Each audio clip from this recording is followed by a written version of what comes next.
오늘 우리에게 주시는 하나님 말씀은 신약성경 갈라디아서 5장 1절입니다. 신약성경 308면에 있습니다. 갈라디아서 5장 1절 한 구절입니다.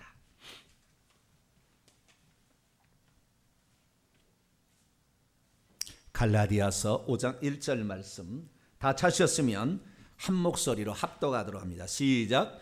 그리스도께서 우리를 자유롭게 하려고 자유를 주셨으니 그러므로 굳건하게 서서 다시는 종의 멍에를 매지 말라. 아멘. 기도하겠습니다. 거룩하신 하나님, 어린이 주일을 맞이하여 천국에 들어가기에 합당한 자가 어떤 자인가, 주님 말씀에 귀를 기울입니다. 어린아이는 부모의 말을 그대로 수용합니다. 하나님 말씀이 진리인 것을 그대로 받아들일 우리의 모습을 보여주고 있습니다. 믿는 자에게, 어린아이에게 부모만 있으면 천하를 얻은 것처럼 즐겁고 행복한 것처럼, 우리가 하나님 말씀을 들을 때 천하를 얻은 것처럼 주님의 능력과 지혜를 힘입어 세상 속에 빛과 소금이 되도록 역사해 주옵소서. 오늘도 거룩한 하나님께 나와 우리의 마음을 조아려 주의 음성을 듣기를 사모합니다. 하나님 오셔서 저희들에게 말씀하여 주옵소서. 우리 주 예수 그리스도의 이름으로 기도하옵나이다. 아멘. 오늘 시간에는 과연 우리 자녀들에게 어떤 나라를 물려줄 것인가 라는 제목으로 말씀의 은혜를 나누기를 합니다. 오늘도 거룩한 주일을 맞아, 특별히 어린이 주일을 맞아 주님 앞에 예배하는 여러분들 하나님께서 진심으로 사랑하십니다. 특별히 전 세계에 자라나고 있는 어린아이들, 특별히 우리 교회에 속한 어린아이들에게 특별한 하나님의 보호하심과 부모를 통한 양육이 아름답게 선한 열매를 맺어서 이 나라와 민족과 세계를 이끌 지도자들이 나오고 각 가정과 산업장의 주인공들이 되셔서 대한민국의 믿는 자다운 아름다운 자녀들이 우리 교회와 전 세계에서 산출되게 되기를 간절히 바랍니다. 오늘은 어린이 주일로서 과연 우리는 어린 아이들에게 어떤 본을 보이고 어떤 나라를 물려줄 것인가 한번 생각해 보게 되었습니다.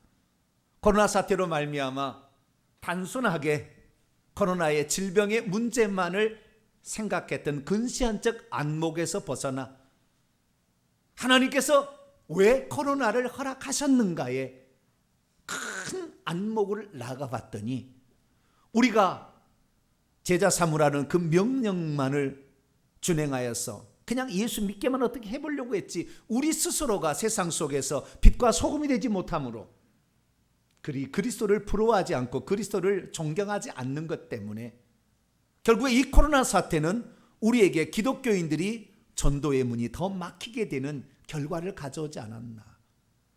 그래서 이제는 우리가 좀 더 멀리 떨어져서 큰 안목을 가지고 우리가 사회 속에서도 그리스도의 아름다움을 드러낼 수 있는 복된 삶을 사는 그런 성도가 되기를 바랍니다. 그래서 지난주에 제가 세상의 소금과 빛이란 제목으로 말씀을 드렸는데, 또한 우리는 장년 어른으로서 국가의 근간을 이루고 있는데 우리 자녀들에게 무엇을 보여줄 수 있을까? 그래서 우리 자녀들에게 이 나라를 우리가 물려줘야 되는데 어떤 나라인가에 대한 분명한 정체성 뿐만 아니라 내가 지금 어떤 나라에서 살고 있으며 무엇을 가치 있게 여겨야 될 것인가, 이 부분에 관하여 오늘 함께 말씀을 나누기를 원합니다. 우리나라는 2차 세계대전 이후에 독립한 가장 최근에 나라를 세운 그러한 나라입니다. 우리나라는 1945년 8월 15일 해방 전에는 일제 36년 일제 전체주의 국가에 소속되어 있었습니다. 나라의 주권을 잃어버렸고 언어를 잃어버리는 그러한 고통 가운데 있다가 연합군의 승리로 말미암아 갑자기 해방이라는 기쁨이 우리에게 찾아왔습니다. 그래서 이제 이 나라를 세워야 되는데 어떻게 이 나라를 세워야 되는 것인가? 수많은 사람이 자기 나름대로 이 나라는 이렇게 세워야 된다, 저렇게 세워야 된다 이야기를 시작했습니다. 그런데 특별한 상황이 우리나라에 있었습니다. 연합군의 승리로 이끌게 된 가장 중요한 이유는 저 소련이 독일을 정복했고, 그리고 미국이 원자폭탄을 일본에 터뜨려 가지고 결국에 이 미국과 소련을 중심으로 한 연합군이 저 일본과 독일을 중심으로 한 그 나라를 무찌름으로 말미암아 2차 세계대전 연합군의 승리로 돌아가게 됩니다. 소련이 라인강을 건너서 독일을 정복하게 되었을 때, 그리고 나서 한동안 소련은 움직이지 않았습니다. 미국이 일본을 치는데 이 원자폭탄을 2개를 일본에게 터뜨리게 되자 일본이 곧 항복한다는 이야기를, 정보를 입수한 소련은 이 전후에 어떻게 나라를 차지할 것인가에 욕심을 품기 시작했고, 그 나라의 이 한반도 영역은 대단히 중요한 영역이었기 때문에 수십만 대군을 이끌고 평양에 진격해 들어왔습니다. 그래서 소련이 평양에 있을 때에 이제 일본이 항복을 하게 됩니다. 그래서 북한은 소련이 지배하게 되고 남한은 미군정이라는 치하에 들어간 상태에서 이 나라가 이제 독립시켜놓고 우리는 떠나자 이렇게 된 거였어요. 그래서 이 나라를 세우려고 하는데 김구를 비롯한 이 독립운동가들은 한 민족이었으니 한 나라를 세우자라고 얘기를 했어요.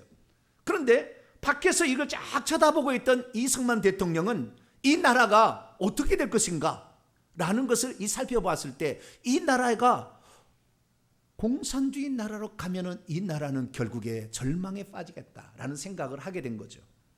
그래서 결국에 이 나라의 근간을 새로 잡기 위한 헌법을 만들게 되고, 그래서 이 나라를 세우게 되어서 이 나라는 그전에 없었던 자유민주주의 국가가 된 줄로 믿습니다. 자유민주주의 국가가 되어서 우리나라가 헌법을 만들게 되는데, 이 헌법은 1787년 미국의 헌법, 성경을 기초로 한 그 헌법을 근간으로 하여 세워지게 되죠. 그래서 그 헌법의 가치 아래서 국민들이 열심히 수고하고 일하는 자가 잘 살 수 있는 나라를 만들다 보니 세계의 10번째에 속하는 강국이 되었습니다. 할렐루야. 그것뿐만이 아니에요. 뭐 군사력이나 IT나 우리나라를 따라올 자가 별로 없습니다. 세계적인 나라가 되었어요. 이번에 코로나 사태로 말미암아 국민의 시민 의식과 의료 장비와 의료 체계가 세계에서 가장 뛰어나다. 할렐루야. 막 그런 소문이 나서 우리나라의 것을 수입하는 그런 나라가 되었죠. 그런데 어느 순간부터 우리나라를 헬조선이라고 말하는 이들이 생겨나기 시작했습니다. 우리나라를 지옥 같은 나라라 이렇게 말하기 시작한 것이죠. 그래서 왜 이 젊은이들이 이 나라를 헬조선이라고 말하는 것일까? 저는 많이 고민을 했어요. 저는 농촌에서 태어나서 아주 가난한 농부의 아들로 살아서 오늘의 목회자까지 됐잖아요. 그러면 잘 된 거죠? 아무것도 가지지 못한 그런 농부의 아들로 태어나서 하나님 말씀을 증거하는 이런 위치까지 올라오면 잘 된 거예요. 그런데 헬조선이라는 건 우리는 흙수저냐 금수저냐 그거에 따라서 이 나라가 결정되니 이 나라는 망해야 된다 이렇게 생각을 한 젊은이들이 나타나기 시작한 거죠. 그런데 이 나라가 어떤 나라인지에 관하여 역사의식을 제대로 가지고 있는가, 이 나라가 어떻게 태동했고 어떤 가치에 유의에 지금 놓여 있는가, 우리가 무엇을 힘써야 이 나라가 진정 헬조선이 아닌 천국조선을 만들 수 있나, 이런 거에 대해서는 생각을 안 하고 현재 자신에게 처한 상태만을 가지고 나라를 판단하는 어리석은 판단들이 있는 것이죠. 그래서 오늘 우리가 조금 더 멀리 이 나라가 어떻게 해서 탄생했고, 그래서 어떻게 해서 이렇게 좋은 나라까지 와게 됐는가, 그리고 이 좋은 나라를 더 좋은 나라로 만들기 위해서는 어떻게 해야 되는가, 이 부분에 관하여 오늘 말씀을 살펴보려고 합니다. 여러분 혹시 잘 텔레비를 안 봅니다만은 사랑의 불시착이라는 TV 드라마를 본 적이 있으신가요? 제가 설교 시간에 TV 드라마를 언급한다, 있을 수 없는 일인데 요즘에 제가 교수님한테 잘 배워가지고 젊은이들은 그런 얘기를 해야 젊은이들이 좀 온다. 그래서 제가 이런 얘기를 합니다. TVN이라는 방송국이 드라마 방송국 같은데 사랑의 불시착이라는 그러한 드라마를 작년 12월에서 올해 2월까지 상영을 했습니다. 어느 날 돌풍과 함께 패러글라이딩 사고로 북한에 불시착한 재벌 상속녀 윤세리라는 여자와 그녀를 숨기려다가 그리고 지키려다가 그만 사랑에 빠져버린 북한 최전방의 장교 리정혁 중대장의 절대 극비 러브 스토리를 다룬 드라마입니다. 그런데 이 드라마가 저도 우리 아들이 가끔 가다가 이 드라마를 밥 먹는데 와가지고 아이패드를 갖다가 이게 보여주는 거예요. 그래서 가끔씩 이렇게 쳐다봤어요. 그랬더니 북한이라는 나라가 어떤 나라인지에 대해 거기 나와요. 그게 궁금해요. 저는 별로 그 드라마 그 내용보다는 북한이라는 나라를 어떻게 그리고 있나. 북한에 들어가서 일어난 사건이거든요. 이 남한 이 재벌 상속녀가. 그래서 북한의 나라를 하는데 북한 나라가 참 신기하다라는 우리가 전혀 생각지 못하는 아주 광경에 감탄을 잘할 때도 있습니다.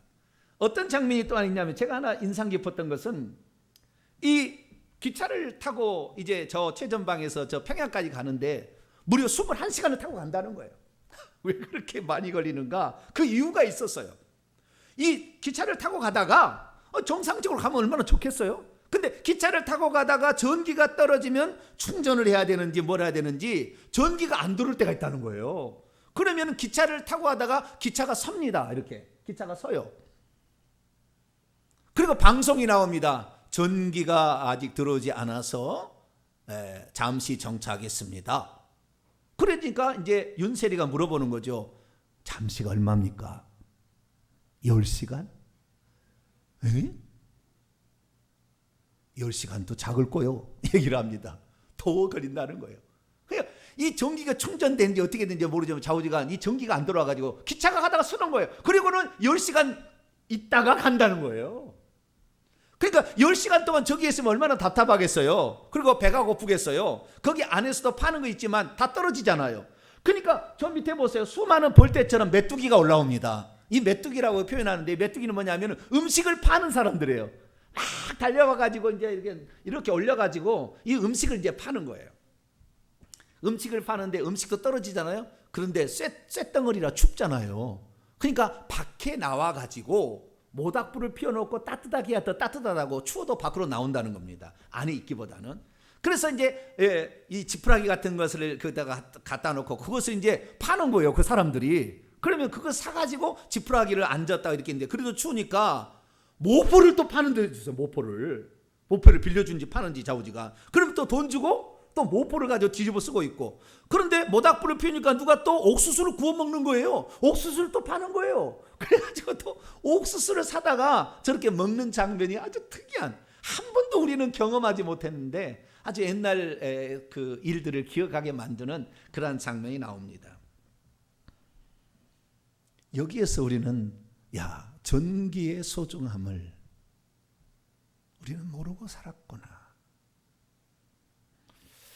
평양에는 아파트가 많은데 탈북민의 얘기를 들어보게 되면 아파트에 사는 것이 너무 안 좋다는 거예요.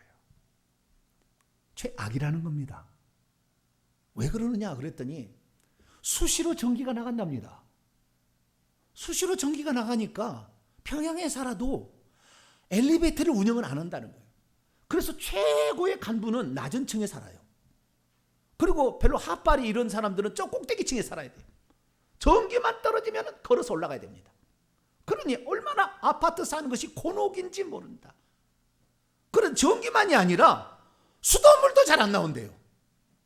수돗물이 안 나오면은 아침에 출근을 해야 되는데 씻어야 될 거 아니에요. 씻을 수 없으니까 누군가가 내려가서 저 밑에 가서 물을 퍼서 그 아파트까지 계단을 타가지고 올라와서 가지고 올라온다는 거예요. 그래서 애쓰게 가져온 이 물을 한 번만 쓰고 버릴 수 없다는 거예요. 아버지가 쓴 거 아들이 쓰고 아들이 쓰는 거 나중에 맨 마지막에 화장실 물로 들어간대요. 몇 번을 이렇게 쓰고. 그래서 탈북민들이 대한민국에 와서 수도꼭지에 물이 콜콜콜 나오고 따뜻한 물이 나오는 게 뒤집어진답니다. 사시사철이 따뜻한 물이 물을 데펴서 자기들은 쓰는데 겨울에 얼마나 추운지 전기 난방이 들어오지 않으니까 이 겨울 되면 아파트 공사가 한창이라는 거예요. 무슨 아파트 공사를 하나? 그랬더니 화덕을 만드는 공사를 한다는 거예요. 나무를 장작을 떼는, 왜? 불이 안 들어오니까 추우니까. 그래서 연통을 만들어가지고 이거 한 장사가 엄청 겨울에 인기라는 거예요. 왜? 너무 추우니까. 여러분들 그냥 온도 맞춰놓고 23도, 24도 맞춰놓고 사니까 이것이 무엇인지 꿀인지 떡인지 잘 모르시고 사시죠? 북한에 한번 살아보세요. 오늘도 나무 패러 가야 되고 나무 사러 가야 됩니다. 시장 마당에. 마당 시장인가 어디에. 예, 북한은 그렇게 살고 있어요. 그러나 사실 1950년대, 60년대에 얼마나 북한이 잘 살았습니까? 먹을 식량이 충분했고요. 전기까지도 충분히 공급되는, 이 남한보다 훨씬 잘 사는 그런 나라였습니다. 그런데 지금 북한은 어떻게 되었습니까? 북한은 이렇게 생활의 삶에 너무 어려운 그런 상황에 있는 것만이 아닙니다. 그들은 어디 함부로 갈 수 없습니다. 다 통행증을 받아서 허락을 맡아야 됩니다. 또한 직업을 선택하는데도 이미 신분에 따라서 직업이 선택하는 것이 제한되어 있지, 내 마음대로 직업을 선택할 수 없어요. 엄청나게 제약 가운데 북한은 지금 살고 있는 것입니다. 그래서 오늘은 어린이 주일을 맞아 우리가 지금 대한민국, 자유 대한민국에 살고 있다는 것이 무엇이며, 이 대한민국을 번영된 국가를 후손들에게 물려주려면 어떻게 우리가 이 국가를 지켜야 될 것인가, 이 부분에 관하여 오늘 말씀을 통하여서 새롭게 깨닫고 우리가 그런 주역이 될 수 있게 되기를 간절히 바랍니다. 오늘 본 말씀은 어떤 말씀입니까? 그리스도께서 성도들에게 자유롭게 살도록 자유를 주셨으면 굳게 서서 그 자유를 지켜내고 다시는 종의 멍에를 매서는 안 된다라고 했다는 말입니다. 사도 바울은 어떻게 돼서 그리스도께서 사람에게 자유를 주신 것을 주의하여 굳게 서서 지키라고 명령한 것일까요? 거꾸로 말하면 이 자유를 지켜내지 않는다면 결국에 자유를 잃어버릴 수도 있다는 것을 경고했는데, 자유가 이처럼 소중한 것일까요? 굳게 서서 자유를 지켜내지 못하면 그 종의 멍에로 다시 들어간다는데 그게 사실일까요? 오늘 본 말씀은 AD 56년경 3차 전도 여행 중에 사도 바울이 마케도냐에서 갈라디아 지역에 있는 성도들을 향하여 보낸 편지입니다. 사도 바울은 그들에게서 어떠한 이야기를 들었습니다. 그것은 자기가 복음을 전하는 갈라디아 교회에 다른 복음을 전하는 자가 왔다는 거예요. 다른 복음은 뭐냐? 그리스도 말고 다른 것도 같이 해야 구원을 받을 수 있다. 그리스도는 부족하다. 그래서 할례도 받아야 되고 안식일도 지켜야 되고 절기도 지켜야 구원을 받는다고 가르치는 사람이 갈라디아 교회 성도에 들어와서 다시 예수 그리스도를 믿는 사람이 할례를 받고 예수 믿는 사람이 안식일을 지키고 예수 그리스도를 믿는 사람이 절기 유월절을 지키고 이렇게 한다 그 말이에요. 그래서 그리스도께서 그 율법의 저주에서 우리를 속량하시기 위해서 십자가의 저주를 담당하셨으니 율법의 저주로부터 너희들 노임받은 너희들이 다시 율법의 속박에 들어가려고 해서는 안 된다. 굳건히 서서 예수 그리스도를 붙들어야 된다. 이렇게 말씀을 한 것이죠. 믿음이 없으면 자기에게 주어진 자유가 얼마나 소중한지를 시원찮게 여깁니다. 믿음이 없으면 그리스도께 주신 자유의 큰 기쁨이 무엇인지를 잘 모를 수 있습니다. 믿음이 없으면 속박이 무엇인지도 모른 채 자신을 얽아매는 속박 안으로 다시 들어갈 수 있습니다. 믿음이 없으면 그리스도께서 어떻게 해서 그 자유를 주었는지, 그 하나님의 희생이 얼마나 값진 거였는지를 잘 모른 채 자유라는 그 기쁨을 상쇄시켜버리고 맙니다. 믿음이 없으면 종살이하는 멍에 안으로 다시 들어가는 것도 괜찮겠다 생각해버립니다. 믿음이 없으면 자신을 강제로 통제하는 이데올로기 시스템 안으로 도로 들어가는 것도 괜찮다고 생각해버립니다. 믿음이 없으면 그리스도께서 율법의 얽매임으로부터 자신을 건져주기 위해서 값진 희생을 치렀건만 그 희생을 무의미하게 만들어버릴 수도 있는 것입니다. 믿음이 없으면 그리스도께 주신 자유의 가치를 모른 채 자유를 가지고 방종하고 권력을 남용하게 됩니다. 믿음이 없으면 그리스도께서 주신 자유의 소중함을 모른 채 자유를 쉽게 잊어버리다가 그만 자유를 놓쳐버릴 수가 있습니다. 그러므로 우리는 믿음 위에 굳게 서서 자유를 끝까지 지켜내는 복된 성도가 되기를 축원합니다. 만약 우리가 굳게 서서 그걸 지키지 못한다면 우리는 자유를 잃어버리게 되고 그리고 속박 안으로 다시 들어갈 수 있다라고 사도 바울에게 말해주고 있습니다. 자, 그럼 대한민국은 어떤 나라일까요? 대한민국은 1945년 8월 15일 해방 이후에 재헌국회를 형성해서 1948년 이제 나라를 세운 자유 대한민국, 자유민주주의 국가입니다. 우리 남한은 이 1945년 해방 이후에 이 나라를 누가 세울 것인가 여러 사람들이 나서 자기 나름대로의 랬습니다. 김구 주체 의식으로 남북 간에 하나 단일 민족을 만들자. 이승만이 와서 한참 이렇게 쳐다보니까 이 나라의 남한은 3분의 2가 공산화돼 있어요. 남로당 박헌영을 비롯한 수많은 사람이 이미 공산화로 이 나라를 가려고 그런 교육을 받고 심지어 수백만 원의 자금을 받아서 그것으로 공부를 한 사람이 대빵이 돼가지고 이 나라를 이끌어가는 걸 봤어요. 만약 이렇게 된다고 한다면 이 나라는 반드시 공산화가 될 것이다.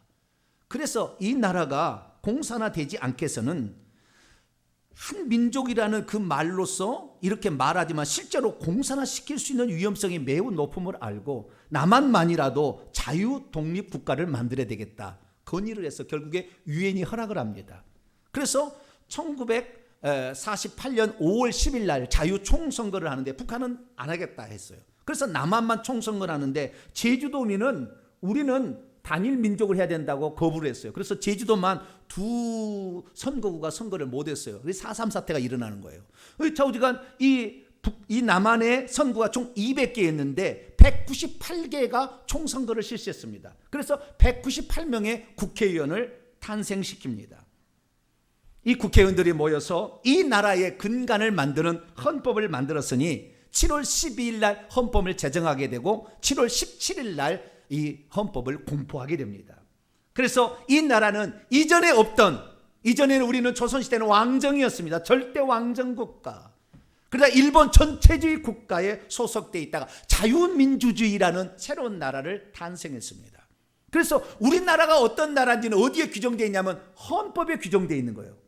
내가 어떤 나라에 살고 있는가 헌법을 알아야 됩니다. 여러분 헌법이 몇 가지 조항으로 되어 있는지 혹시 아십니까? 헌법은 여러분 꼭 한번 공부를 읽으셔야 됩니다. 우리가 어떤 나라인지를 알아야 되니까.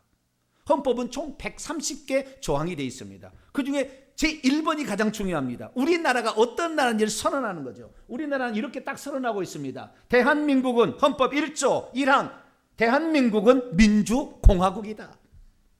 2항 대한민국의 주권은 국민에게 있고 모든 권력은 국민으로부터 나온다. 근데 오늘날 이 말의 의미를 아는 대한민국 국민이 얼마나 있을까? 민주공화국이란 말의 의미는 무엇일까요? 우리나라가 민주공화국이라는 말의 의미는 무엇일까요? 뭐 좋은 거겠죠. 리퍼블릭 오브 코리아 공화국 좋겠죠. 그게 아니에요. 이거 어떻게 나왔는지 이게 무엇을 말하는지 알아야 되지 않겠습니까? 시간이 없는 관계로 제가 그냥 간단하게 말씀드립니다. 민주라는 것과 공화국이라는 게 합쳐진 거예요. 민주는 민주주의라는 것입니다. 그 민주주의 의미는 그 다음 조항이 말하고 있습니다. 대한민국의 주권은 국민에게 있고 모든 권력은 국민으로부터 나온다. 대한민국의 이 민주라는 것은 민주주의를 가리키는 건데 민주주의라는 것은 무엇이냐? 민주주의의 가장 핵심은 나중에 다 나올 겁니다. 선거라는 것입니다. 민주주의라는 건 뭐냐? 우리 모두가 다 정치를 할 수 없고 모두가 다 실 수 없으니까 누군가를 대표로 뽑아서 대의정치를 한다는 거예요. 그래서 대표를 뽑아서 그 일을 하게 하는데 그가 백성의 복리 증진을 위하여 일하지 않는다면 국민이 주권이 있기 때문에 그를 바꿀 수 있다는 것이 민주주의라는 겁니다. 그러니까 내가 대표자, 우리를 다스릴 사람을 뽑을 수 있어서 대표자로 세울 수 있으면 민주주의고, 그걸 못 바꾸면 다른 나라예요. 사회주의든 공산주의인 거예요. 그러니까 민주주의라는 것은 대통령에게 권한을 주지만 대통령이 제대로 길을 하지 못하면은 다른 사람을 바꿀 수 있는 체제를 가지고 있는 거예요. 이 선거를 통해 이루는 겁니다. 그래서 민주주의 국가는 이 선거를 통해서 지도자, 우리를 다스릴 지도자를 바꿀 수 있다. 이것이 민주주의입니다.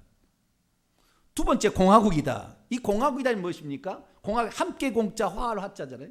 공화국이다. 공화국이 무엇입니까? 북한도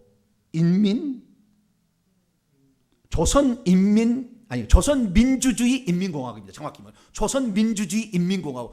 북한도 공화국이에요. 그럼 공화국이 뭐냐? 북한은 공화국을 제대로 실행하지 않고 있습니다. 공화국이란 다른 것이 아닙니다. 어떤 지도자, 권력 있는 자, 어떤 지도자, 다스리는 자에게 권력이 집중되게 되면 나중에 전체주의로 간다는 거예요. 법도 자기가 만들고 실행도 자기가 다 해버리는. 그래서 권력 입주에서 영원토록 지배하고 압제를 한다는 겁니다. 그래서 공화국이라는 것은 절대 왕정의 잘못된 제도를 고치기 위해서 만든 것으로서 권력을 분산시킨다는 거예요. 분산을. 그래서 입법부, 사법부, 행정부가 따로 권력을 가지고 있어서 이 권력이 하나가 주장되어서 결국에 자기가 영원토록 해먹는 이런 나라 되지 않도록 하기 위해서 권력을 분산시켰다는 거예요. 이것이 공화국입니다.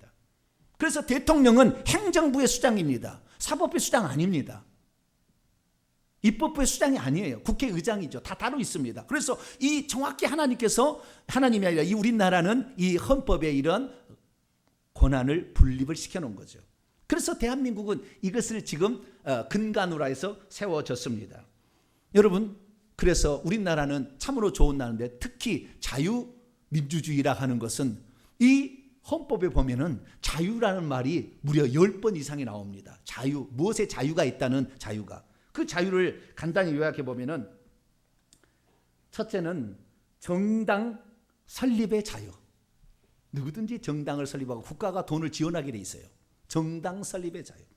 두 번째는 신체의 자유. 법률이 없이는 체포, 구속, 압수수색, 신문할 수 없는 자유가 있습니다. 14조에 보면 거주 이전의 자유. 우리는 어딘지 가서 살 수 있어요. 15조는 직업 선택의 자유. 내가 직업을 고를 수가 있습니다. 물론 그만큼 노력이 필요하겠죠. 16조 주거의 자유.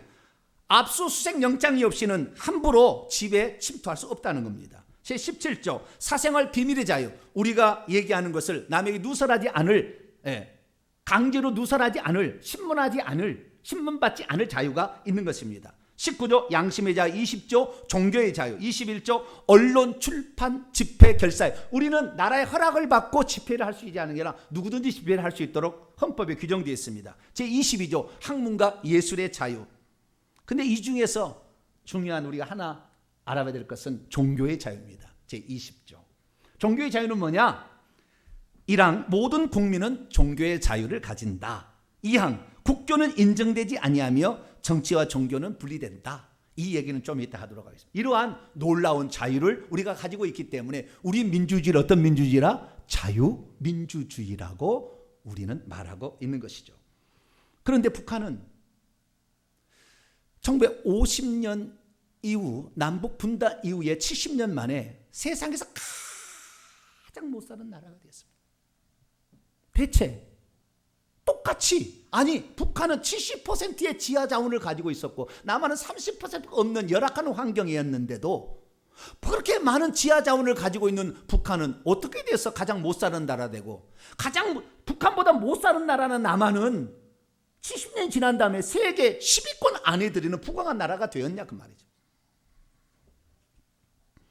북한이 이렇게 속절없이 낙후된 나라가 되고 폐쇄된 나라, 인권이 유린되고 종교의 자유가 없는 나라가 된 단 하나의 이유는 자유민주주의를 선택하지 않았다는 겁니다. 누구든지 열심히 일하는 자가 그 분복을 받을 수 있는 체제를 거부하고 모든 사람에게 부의 균형을 이룬다. 그래서 공동생산, 공동분배라는 사회주의 체제를 받아들인 것이었습니다. 물론 이것은 북한만의 일은 아니고 이미 레닌부터 시작된, 스탈린으로 시작된 소련에서 이미 그것을 다 계획을 해내서 그 계획대로 김일성이를 하수인을 보내서 북한을 그렇게 만들어 간 것입니다.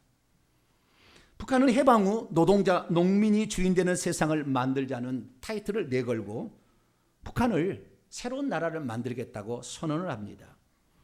그중에 김일성이가 이 소련을 등에 업고 내려와서 1946년 2월 8일 북조선 임시인민위원회를 창설합니다. 위원장은 김일성, 서기장은 강양무 목사입니다. 북한은 그해 3월 5일 북한에 있는 모든 땅과 재산을 몰수합니다. 그래서 노동자, 농민에게 무상으로 배분을 해줍니다.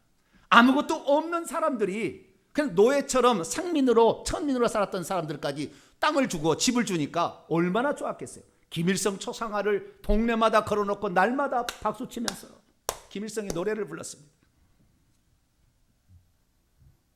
너희들 땅을 공짜로 준 대신에 너희들의 25%만 나라에 바치라. 아이고 세상에 이런 횡재가 어디. 공짜로 주니까 너무 좋아요. 그런데 여러분 이런 기쁨은 잠시뿐. 1년도 채 안 되어서 북한에서는 애국미 헌납운동이라는 미명하에 소득의 70%를 다 가져갔습니다. 이것이 6.25 전쟁했습니다. 소득의 70% 다 걷어갔습니다. 그리고 사유재산을 몰수하기 시작했는데 사유재산 어디부터 시작했냐면은 지주와 교회를 했습니다. 그러면 지주와 교회의 사유재산, 땅과 건물을 뺏어갔는데 뺏어가는 명목은 뭐였느냐? 딱 두 가지였어요. 하나는 친일파다. 두 번째 반혁명 계급이다. 일본을 등에 업고 저 지주들이 땅을 벌었으니 친일파를 죽이자. 친일파의 모든 세력을 빼앗자. 이것이 구호였어요. 그래서 북한에 있는 모든 걸 했는데 가장 반대가 누구냐? 교회였어요. 교회가 아니 너희들이 무슨 권리로 땅을 뺏어가고 교회 재산을 뺏어가느냐? 그러니까 교회부터 없애야 된다. 그래서 교회를 없애기 위한 작전에 수립하게 되는데 이때에 자기가 김일성이 하게 되면 반란이 일어나니까 모든 백성들이 원한다. 그렇게 하기 위해서 시도군의 인민위원장 완장 차는 사람을 선출하기로 결의를 합니다. 그래서 11월 3일 날 선거를 하기로 하는데 그때가 어떤 날이었느냐? 주일날이에요. 그것도 몇 시에? 11시에 선거를 한다고. 주일날 11시에 예배 안 드리고 교회당에서 전부 인민위원을 뽑는 선거를 한다고 김일성이가 얘기를 한 거예요. 임시 인민위원회에서 그 결정을 한 거예요. 그러자 이북 5도에 있는 이 교회들 지도자들이 이건 아니죠 라고 모여서 얘기를 해서 우리는 이렇게 결의한다 라고 이북 5도 연합회 결의문을 5가지를 발표했습니다. 첫째, 주일에는 예배 이외에 다른 행사에 참여하지 않는다. 둘째, 정치와 종교는 엄격히 구별한다. 셋째, 예배당은 예배 이외에는 다른 용도로 사용을 금지한다. 넷째, 현직 목회자는 정계에 종사할 경우 사임한다. 다섯째, 교회는 신앙과 집회의 자유를 확보한다. 그러나 이미 교회의 재산과 땅, 건물이 다 공산당의 소속으로 들어가 버렸기 때문에 권리가 없잖아요.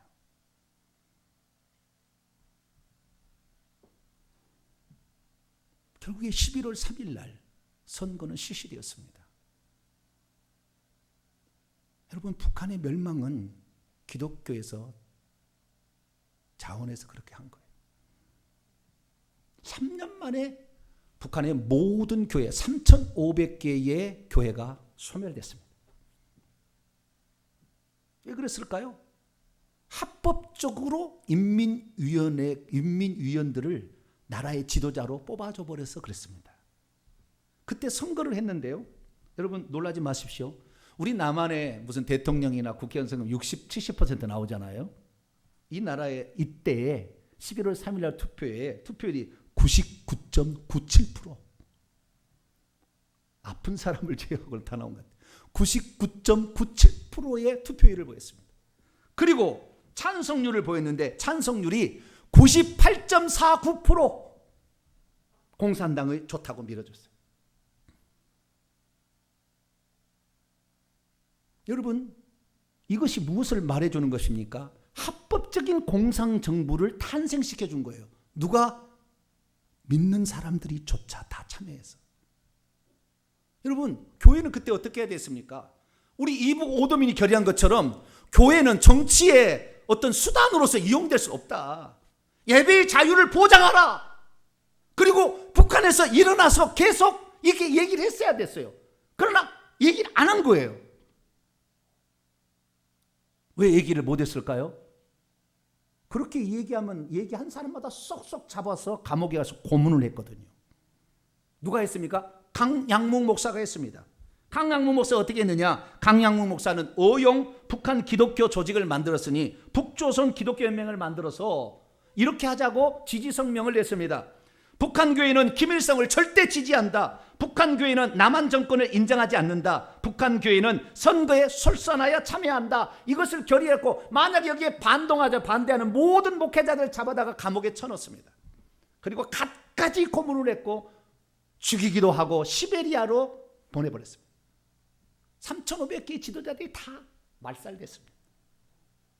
그러면 선거를 하게 될 때에 지도자들은 끌려갔지만 거기에 남아있는 성도 있을 거 아닙니까? 투표를 할 때 이 공산당을 지지를 안 하면 되잖아요. 그런데 이들은 어떻게 지지했느냐? 공산당은 이렇게 했어요. 투표권을 주는데 투표에다가 오직 공산당이 추천하는 한 사람만 후보로 올립니다. 그때 당시에요. 한 사람은 후보를 올리고 후보에다가 찬성 반대만 할 수 있도록 만들어놨어요. 그리고 절대 접지 못하게 했습니다. 그래서 참관하는 사람이 이것이 찬성인지 반대인지 딱 볼 수 있도록 딱 해놨어요. 그것만으로도 그 공산당은 안 될 줄 알고 함을 만들었는데, 찬성하는 쪽은 흰색 투표함을 만들어 놓고 반대표는 검은색 투표함에 넣도록 했어요. 그러니까 자기가 만약에 지금 반대했다가 하는 목사들이 다 끌려가서 고문당하다가 죽는데 나도 죽지 않을까 생각이 되니까 전부 어떻게 해요? 흰색으로 갈 수밖에 없었다고요. 이것이 공화국입니까? 이것이 독재고 이것이 전체주의지. 여러분, 그러나 그때 목숨 걸고 이 북한에 있는 이 의식 깨어있는 모든 기독교인들이 반대표를 했다면 김일성이 추춤했을 거예요. 지금의 북한은 안 나타날 수도 있습니다. 그런데 그 기독교인이 그것이 무서워서, 고문받을 것이 무서워서 98.49%를 찬성을 공산당 표에 몰아주니까 북한이 공산당이 돼버렸어요. 조선민주주의 인민공화국, 세상에서 가장 인권이 유린되는 나라. 반대했다는 하루아침에 가족이 온데간데 없어진 나라가 되어버리고 말았던 것이죠. 그들은 말만 공화국 외쳤지 그 선거 자체를, 찬성 반대를 무기명으로 자유롭게 할 수 있는 권한을 박탈해버렸습니다. 그래도 그 순간에 그것 결정해서 북한이 망해버린 거예요. 그렇습니다. 사회주의는 어쩌면은 이론적으로는 참 좋은 것 같아요. 사회적 불평등을 해소하고 배분의 불균형을 해소한다. 말은 그렇지만 사회의 결정적인 흠은 뭐냐면은 그 인간의 부패성을 보지 못했어요. 인간은 권력을 차지하면 더 큰 권력을 갖기를 원하고 이것을 계속해서 누리기를 원한다는 그 욕심이 있다는 것을 미처 보지 못했습니다. 그래서 오늘 북한에서 노동자 농민이 잘 살고 있습니까? 노동자 농민에게 우선적인 무슨 배급이 됩니까? 병원에 우선적으로 갈 수 있습니까? 당, 중앙, 이 공산당이 아니면 병원도 제대로 못 갑니다. 순서도 못 기다려요. 그것이 이 북한의 현실이 되어버린 것이죠. 북한은 사회주의를 이루기 위해서는 국가의 통제 시스템에 따르라, 자유가 좀 제한받을 수 있다라는 법을 아예 만들어 놨습니다. 그래서 국가의 통제를 받지 않는 사람을 어떻게 할 수 있는 권한이 있는데, 이 권한으로 말미암아 결국에 모든 국민의 권리를 억압하고 재산을 몰수해가고 반대자를 파리 잡듯 숙청하는 일을 피비린내라는 삶을 70년 동안 지금도 진행하고 있습니다. 그러면 우리 자유 대한민국 어떻게 지켜낼 수 있을까요? 우리는 세상에서 가장 잘 만들어진 헌법을 가지고 있는 가장 멋진 나라입니다. 이로만 만약에 되어진다고 한다면 대한민국은 자손만대의 번영을 물려줄 수 있는 그런 나라예요. 무엇보다도 이 헌법을 만들게 될 때 가장 성경적인 원리들을 가져다가 헌법에 최초에 만든 미국의 헌법을 근간으로 해서 그게 보완하기 위해서 다른 헌법들을 가져다가 보완해서 만든 대단히 좋은 헌법입니다. 이 헌법 130조만 그대로 지켜진다면 대한민국은 자손만대의 번영을 누릴 수 있습니다. 그러면 이 헌법 가운데서 어떤 것이 가장 중요할까요? 저는 두 가지를 말하고 싶습니다. 왜? 북한의 공산화된 과정을 통하여서 발견하는 겁니다. 첫째, 우리나라가 자손만대의 복된 나라가 되려면 첫째는 종교의 자유가 계속해서 보장해 주는 나라를 만들게 되면, 그런 자유가 보장되면 이 나라는 영원합니다. 만약에 예수님을 전하고 진리를 선포할 수 있도록 하는 상태에 있는데 이것을 할 수 없도록 제한하는 법을 국회가 만들게 된다고 한다면 이 나라는 끝장납니다. 여러분, 정치와 종교가 분리된다는 말이 무슨 뜻인지 아세요? 종교의 자유에 이 항에 나오는 말입니다. 많은 사람이 이것을 잘못 알고 있는데 정치와 종교는 분리된다라는 거니까 이 목사나 교회는 정치에 참여하면 안 된다, 이런 식으로 알고 있다고요. 근데 그 조항이 그게 아니에요. 그 뜻이 아닙니다. 정치와 종교가 분리된다는 것은 정치가, 국가가 교회에게 이것만 믿으라라고 종교를 하나의 종교로 통일해 가지고 다른 것을 믿지 못하도록 강요할 수 없다라는 겁니다. 그래서 종교의 자유를 제한하는 것을 법률로 만들 수 없다라는 것이 정치와 종교를 분리한다는 원뜻입니다. 그것이 헌법에 딱 나와 있어요. 그런데 오늘날에는 교회에서 목사가 정치에 대해서 얘기하면 잘못되었다 이렇게 얘기를 하는 거예요. 근데 그거 아니에요. 원문에 그것이 아니에요. 그래서 우리가 현재 종교의 자유를 가졌는데 왜 그러면 우리가 종교의 자유가 필요하느냐? 우리 그리스도인만이 세상 법이 아닌 하늘의 법의 통치를 받고 있기 때문에 그래요. 다른 데는 세상 법만 가지고 막 이용하는데 우리는 내가 만약에 잘못 살았을 때는 내가 죽을 때 하나님으로부터 심판을 받는다는 그 원법이, 하늘의 법이 있어요. 이 원법을 가지고 세상 법도 만들었는데 이 원법이 우리 안에 마음 중심에 들어와 있기 때문에 우리 그리스도인들은 권력을 주어도 권력을 남용하거나 압제하는 데 쓰지 않는 거예요. 그렇기 때문에 종교의 자유를 인정하는 이것을 만약에 제한한다 이러면 이 나라의 기독교인들은 사라지게 될 것이고 기독교인이 사라지는 이 나라는 암흑천지가 될 수밖에 없는 것입니다.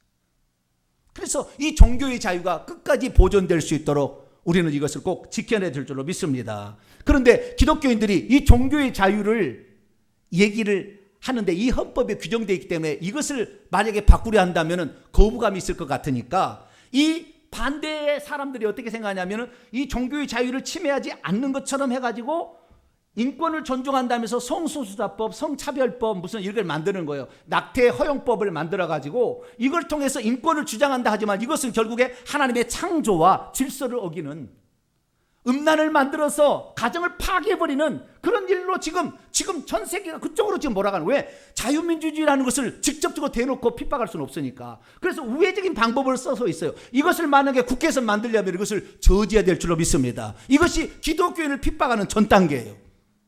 이런 나라들이 결국에 이렇게 된 나라들이 전부 지금 기독교를 핍박해서 설교 시간에 이 설교하는 걸 가지고 잡아다가 감옥에 가두고 벌금 물는 게 영국의 현실입니다.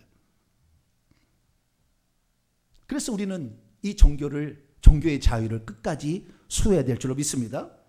두 번째는 나라를 다스릴 수 있는 이 지도자들을 뽑는 권한, 이 선거를 중요하게 여기고 이것을 확보하는 것이 자유민주주의를 지키는 가장 중요한 가름대입니다. 성경 말씀 갈라디아 5장 1절, 그리스도께서 자유로, 원문 직역입니다. 우리를 자유롭게 하셨습니다. 그러므로 여러분은 계속 굳게 서 있으십시오. 여러분은 계속 다시 종살이의 멍에에 얽매이지 마십시오. 자유라는 것을 우리에게 주셨는데 이 자유를 우리가 지켜내지, 굳건히 서서 지켜내지 않는다면 잃어버릴 수 있고 다시 속박으로 들어갈 수도 있다라고 사도 바울은 경고하고 있습니다. 그러니까 우리나라가 지금 자유민주주의인데 이 자유민주주의를 지키는 가장 꽃은 선거예요. 선거를 통하여 이 국민을 위해서 이 사람이 행동하지 않고 있으면 여러분, 이 국민이 헌법을 만드는 것이고요, 국민이 절반을 국회가 만들어서 절반을 찬성해야 헌법이 바뀌는 겁니다. 이 헌법을 만들어서 대통령이 새로 바뀌게 되면은 자기 마음대로 할 수 있어요. 법률을 막 만들어가지고. 그래서 법률을 잘 만드는데 자기가 못 만드니까 국회의원 입법해서 만들잖아요. 그러니까 여당표를 많이 만들어서 그렇게 계속 하려고 할 거예요. 어떤 정권이 있더라도 그렇게 해서 계속 만들어갈 거예요. 그래서 자기가 권력을 계속 유지하려고 할 거예요.